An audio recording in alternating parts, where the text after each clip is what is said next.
So hello everyone and welcome back to my channel. तो आज से मैं एक्सप्लेन करने वाली हूँ एक नया रोमांटिक थ्रिलर कोरियन ड्रामा जिसका नाम है व्हेन द फोन रिंग्स। कहानी की शुरुआत होती है मेल लीड के एंट्री से जिसका नाम है बेकसावन, जो साउथ कोरिया के प्रेसिडेंट का स्पोक्स पर्सन है। तो आज वो ब्रिटिश एम्बेसडर के एक इवेंट पे आया था जिसे थोड़ी देर में ड्रामा की फीमेल लीड ज्वाइन करती है जिसका नाम है हान हिजू, जो कि बोल नहीं सकती और वो एक साइन लैंग्वेज इंटरप्रेटर है। तो दोनों को ऐसे साथ देकर वहाँ मौजूद सारे लोग उनके बारे में गॉसिप करने लगते हैं। साउन के साथ ये लड़की है कौन, इनका क्या रिलेशन है वगैरह वगैरह। ज्योतिक साउन कहता है कि नर्वस मत हो, ये लोग तुम्हें नहीं मुझे देख रहे हैं, ये लोग तुम्हारे बारे में जानने के लिए क्यूरियस है, पर याद रखना हमारे रिलेशनशिप के बारे में किसी को भी कुछ भी पता चलना नहीं चाहिए, इसलिए ऐसा कुछ भी मत करना जिससे हमारे बारे में किसी को भी मिसअंडरस्टैंडिंग हो या कोई रूमर फैले। तो अब इनके बारे में अच्छे से जानने के लिए हमें एक दिन पहले का फ्लैशबैक दिखाया जाता है, ये जो एक न्यूज चैनल की स्टूडियो में थी जहाँ अपना साइन लैंग्वेज का काम कंप्लीट करके जाने ही लगी थी कि तभी साउन का प्रेस रिलीज लाइव होता है जो यहाँ मौजूद सभी लोग देख रहे थे। न्यूज एंकर यूरी जो इस कहानी की सेकंड फीमेल लीड है, जो साउन की बहुत बड़ी फैन है क्योंकि साउन भी पहले एक न्यूज़कास्टर था, लेकिन स्क्रीन पर साउन को देखकर हिजू को तो बहुत ही ज्यादा गुस्सा आता, वो मिडिल फिंगर दिखाकर चली जाती है। तो यहाँ हमें पता चलता है कि साउन और हिजू की 3 साल पहले शादी हो चुकी है, लेकिन उन दोनों की शादी एक सीक्रेट है जिसके बारे में उनके फैमिलीज के अलावा और किसी को भी नहीं पता। तो उनकी शादी कैसे और क्यों हुई ये हमें आगे पता चलेगा। तो साउन अपना प्रेस मीटिंग खत्म करके अपने ऑफिस चला आता है, इधर हिजू अपनी माँ और अपनी मदर इन लॉ के साथ होती है। तो साउन के डैड थे एक प्रेसिडेंशियल कैंडिडेट और हिजू के स्टेप डैड थे एक बहुत बड़ी कंपनी के चेयरमैन। तो इन दोनों फैमिलीज का बहुत पुराना कनेक्शन था। तो सावन की मम हिजू से जॉब छोड़कर सावन को सपोर्ट करने के लिए कहती है क्योंकि कुछ ही महीने में प्रेसिडेंशियल इलेक्शन होने वाला था, पर बिना पब्लिक में आए क्योंकि ये लोग नहीं चाहते कि सबको पता चले कि हिजू साउन की वाइफ है जो बोल नहीं सकती। ये सुन हिजू की मम कहती कि क्या इसकी जरूरत है, जो सुन साउन की मम कहती है कि ये ना बोले तो ही अच्छा है, ये बोलकर वो चली जाती है। तो हिजू की मम उस पे ही गुस्सा करने लगती है और कहती है कि ये तुम्हारी ही गलती है, किसी और की हस्बैंड को चुराया है तो अच्छे से काम करो, याद रखना तुम चेयरमैन हो उनकी बेटी हो और होने वाले प्रेसिडेंट की डॉटर इन लॉ। पर हिजू एकदम चुपचाप रहती है, फिर वो यहाँ से अपने ऑफिस जाने के लिए निकलती है, पर जाते हुए रास्ते में उसकी कार आउट ऑफ कंट्रोल हो जाती है और अचानक से रास्ते की बीचों बीच रुक जाती है। ये सब देखकर ही समझ जाती कि उसकी कार हैक हो चुकी है, इसलिए ना ही कार की डोर्स खुल रही थी ना ही कार आगे बढ़ रही थी, जिससे वो सामने से आ रहे एक ट्रक से टकराते टकराते बचती है। तभी हम उसे थोड़ी दूर एक मिस्टीरियस पर्सन को देखते हैं जिसके हाथ में एक अलग सा फोन था, जिससे हमें समझ आता है कि उसी ने कार को हैक किया है। तब वो पर्सन हिजू की कार की ओर बढ़ने लगता है, नेवन हिजू की कार के अंदर चला आता है। इधर साउन के फोन पे एक कॉल आता है, साउन का असिस्टेंट दोजे कहता है कि एक अजीब से नंबर से कॉल आया है। साउन कॉल पिक करता है तो सामने से आवाज आती है कि मैं तुम्हारी वाइफ को मार दूंगा। साउन पूछता है कौन हो तुम और क्या बकवास कर रहे हो। तो हम देखते हैं साउन को कॉल करने वाला वही मिस्टीरियस आदमी था जिसने हिजू की कार को हैक किया था और वह अभी हिजू के गले पे चाकू रखकर साउन को धमका रहा था। साउन के फोन की बैटरी डेड हो जाती है तो उसे चार्ज पे लगाकर वो सबसे पहले हिजू की मॉम को कॉल करता है और हिजू के बारे में पूछता है। हिजू की मॉम कहती है कि वो मेरे साथ ही थी लेकिन वो काफी देर पहले घर के लिए निकल चुकी है। ये जानकर वो रिलैक्स होता है और दोजे से उस किडनैपर के नंबर को ट्रेस करने के लिए कहता है। थोड़ी देर बाद फिर से वही किडनैपर कॉल करता है तो साउन उसे कहता है कि मार दिया मेरी वाइफ को, तू जानता भी ये किससे बात कर रहा है, मेरी वाइफ है, कौन क्या है तुझे पता भी है।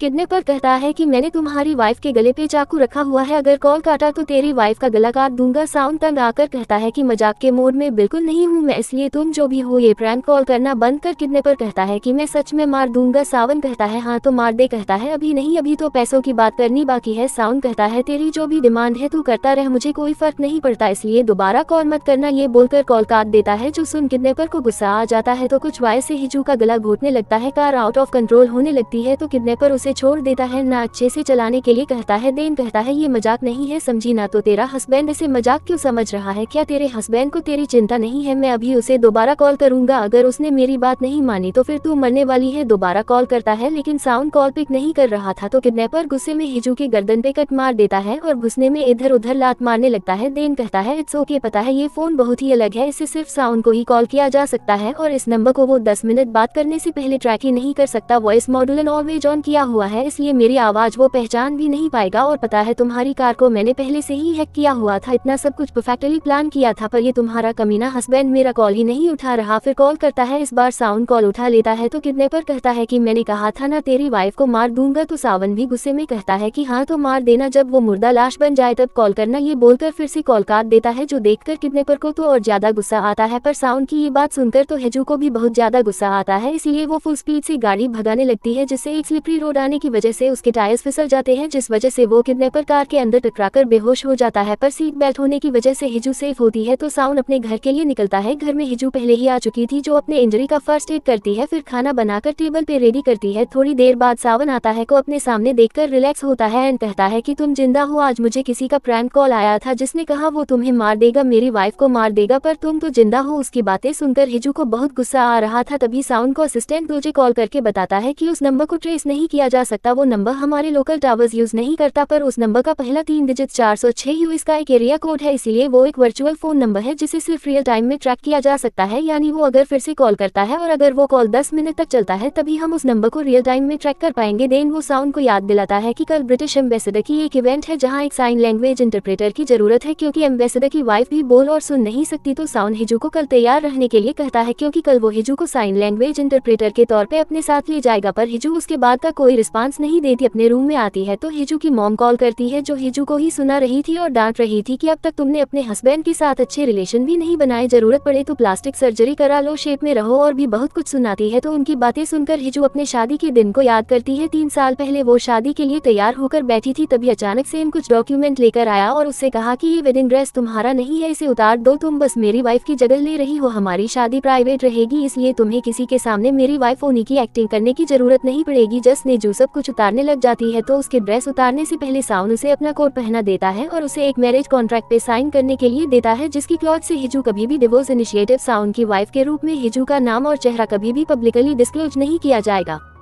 अगर हिजू ने इनमें से कोई भी क्लॉज तोड़ा तो हिजू को 2 बिलियन वन की पेनल्टी भरनी होगी। हिजू साइन कर देती है तो साउन उसे एंगेजमेंट रिंग पहना देता है और उसे कहता है कि इस गलतफहमी में मत रहना कि हम एक मैरिड कपल हैं, क्योंकि तुम्हें एक हॉस्टेस की तरह मेरे पास भेजा गया है, तो इस तरह से इनकी शादी कभी भी पब्लिकली डिस्क्लोज नहीं की गई थी। तो हिजू एक साइन लैंग्वेज सेंटर का भी हिस्सा थी। तो अगले दिन अपने ऑफिस में हिजू बहुत ही गुस्से वाले, धमकाने और डांटने वाले डायलॉग्स का रिहर्सल कर रही थी, क्योंकि उसे साउन पे अपना गुस्सा निकालना था। तो शाम को दोनों एम्बेसडर के इवेंट पे पहुंचते हैं। तो इस एपिसोड की शुरुआत में जितना दिखाया गया था उसके बाद से सीन कंटिन्यू होता है। दोनों को साथ देकर सभी लोगों की के बीच गॉसिप शुरू हो गई थी, पर उन पर ध्यान न देते हुए साउन हिजू को लेकर एम्बेसडर से मिलने आता है। तो उन दोनों के बीच की बातों को हिजू एम्बेसडर की वाइफ को साइन लैंग्वेज में बता रही होती है, जो देख एम्बेसडर हिजू को साउन की वाइफ समझ लेता है। तो हिजू इशारों में बताती है कि मैं बस एक इंटरप्रेटर हूँ, हमारे बीच कोई पर्सनल रिलेशनशिप नहीं है। साउन को तो समझ नहीं आया कि हिजू ने इशारे में क्या कहा, पर एम्बेसडर उसे थैंक यू कहते हैं उनकी वाइफ के लिए इंटरप्रेटर लाने के लिए। इस पे साउन कहता है कि एक्चुअली मेरी वाइफ को भी डिसेबिलिटी है। एम्बेसडर कहते हैं कि कभी मैंने आपकी वाइफ को आपके साथ नहीं देखा, आपको उन्हें भी लाना चाहिए तो हमारी मुलाकात हो जाती। इस पे साउन क्या है कि एक्चुअली मेरी वाइफ मेरी कमजोरी है, जो सुनकर हिजू को तो बहुत गुस्सा आता है। तो साउन आगे कहता है कि क्योंकि मैं गवर्नमेंट के लिए काम करता हूँ इसलिए मुझ पे ऑनलाइन काफी अटैक्स होते हैं, इसलिए मैं नहीं चाहता कि मेरी वजह से मेरी वाइफ को ऑनलाइन हेट या अटैक्स फेस करना पड़े। तभी उसे डोजे मैसेज करके बताता है कि सब कुछ रेडी है, अगर अब उस 406 का कॉल आया तो अब हम उसे ट्रैक कर पाएंगे, बस आप 10 मिनट तक उसे उलझा कर रखना। तो हिजू यहाँ से ड्रिंक करने चली जाती है। अब उसे ज्यादा ड्रिंक करता हुआ देखकर साउन मना करता है, फोन में टाइप करके उसे कहती कि अगर हो गया तो मैं यहाँ से जा रही हूँ। इस पे साउन कहता है कि तुम अभी नहीं जा सकती, जब तक मैं यहाँ हूँ तब तक मेरे साथ रहना होगा, कुछ प्रॉब्लम है, पैर दर्द कर रहे हैं तो बैठ जाओ और ज्यादा ड्रिंक करना बंद करो। जो सुन अभी उसे साइन लैंग्वेज में कहने लगती है कि क्या तुम्हें लगता है कि मैं सुन नहीं सकती या मुझे कोई इमोशन फील नहीं होते, मैं कितनी हठूं तुम्हें कभी दिखता भी है, और क्या कहा मैं तुम्हारी कमजोरी हूँ, अगर कमजोरी होती तो तुम्हें मुझे प्रोटेक्ट करना चाहिए, पर कल तुमने क्या किया। ये बोलकर उसे इशारे में गाली देने लगती है, जो साउन को थोड़ा समझ आता है, पर जाते हुए हिजू इशारों में कहकर जाती है कि शायद तुम जिस वाइफ की बात कर रहे थे वो मैं हूँ ही नहीं। ये बोलकर वो यहाँ से वॉशरूम में चली आती है, जहाँ उसे साउन पे तो बहुत गुस्सा आ रहा था। इधर साउन को थोड़ी देर बाद उसी किडनैपर का कॉल आता है। तो इस बार साउन उसे सामने से कहता है कि मेरी वाइफ तो सेफ है, क्यों कल तू उसे मार नहीं पाया, कल मैं बहुत बिजी था इसलिए मैंने तेरा कॉल काट दिया था, पर आज मेरे पास बहुत टाइम है, तो बताओ अब तुम मेरी वाइफ को कैसे हर्ट करोगे। ये सब वो किडनैपर को 10 मिनट तक बातों में उलझाने के लिए कह रहा था। तभी किडनैपर कहता है कि लगता है पार्टी में ज्यादा कुछ करने को है नहीं तुम्हारे पास। जसुन साउन थोड़ा शॉक्ड होता है। किडनैप कहता है कि सरप्राइज्ड हुआ होगा कि मुझे कैसे पता कि तू इस पार्टी में है, तू सोच नहीं सकता कि मैं तेरे इतने करीब हूँ। सावन हर तरफ देखने लगता है। देन उसे कहता है कि तुझ जैसा लूजर यहाँ आ ही नहीं सकता, इसलिए अपनी बकवास बंद कर। इस पे किडनैपर कहता है कि तुमने कुछ नहीं खाया ना, तुम चाहे तो तुम्हारे लेफ्ट में रखी हुई ब्रोशेट खा सकते हो। अब ये सुनकर साउंड और ज्यादा शॉक्ड होता है, तो उससे पूछता है कि तू यहाँ आया कैसे। तो किडनैप कथा कि अभी तूने पूछा था ना कि मैं तेरी वाइफ को कैसे हर्ट करूंगा। ये सुन साउंड हिजू को हर तरफ ढूंढने लगता है। तभी वो ऊपर एक बंदे को फोन पे बात करता हुआ देखता है, तो उसे पकड़ने जाता है, लेकिन वो कोई और होता है। किडनैपर पूछता है डर गया क्या। सावन भागते हुए हिजू को ढूंढने लगा था। किडनैपर कहता कि क्यों आप बिलीव हो आना। साउंड कहता है कि तुझ जैसा लूजर मेरी वाइफ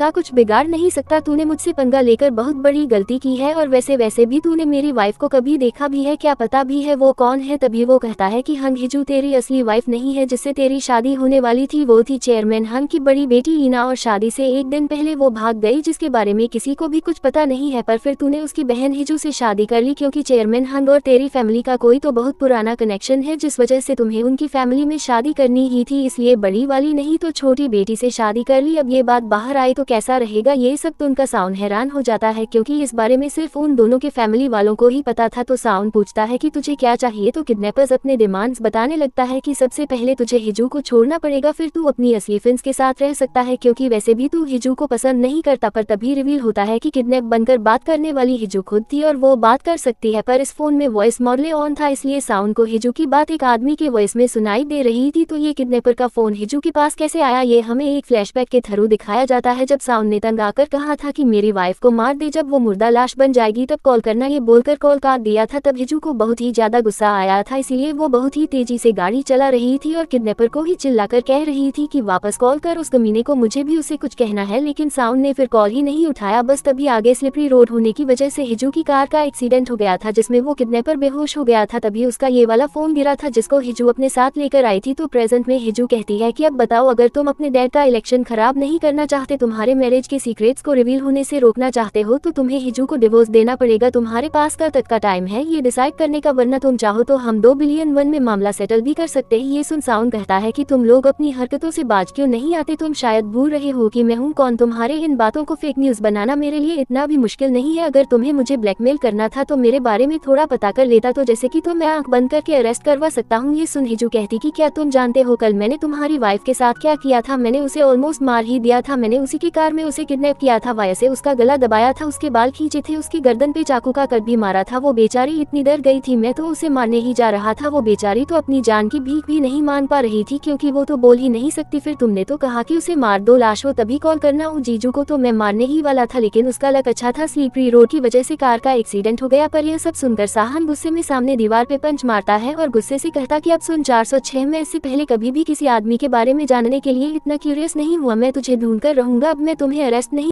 होने वाले थे। इसलिए हिजू घबराकर कॉल काट देती है, क्योंकि उसे भी याद था कि 10 मिनट तक उनका कॉल कोई ट्रैक नहीं कर सकता। पर हिजू को बहुत डर लग रहा था, क्योंकि उसने एग्जैक्ट 10 मिनट पे कॉल काटा था कि कहीं साउंड को पता न चल जाए कि किडनैपर बनकर वो खुद ही कॉल कर रही थी। इसीलिए वो ये सोचकर बहुत घबरा रही होती कि उसे मेरी बात पर यकीन हुआ होगा या फिर मैं पकड़ी जाऊंगी। इसी के साथ एपिसोड 1 यहीं पे खत्म होता है। तो आगे ये कहानी बहुत ही ज्यादा इंटरेस्टिंग एंड थ्रिलिंग होने वाली है। तो जल्दी ही मिलते हैं अगले एपिसोड में, तब तक के लिए take care and bye bye.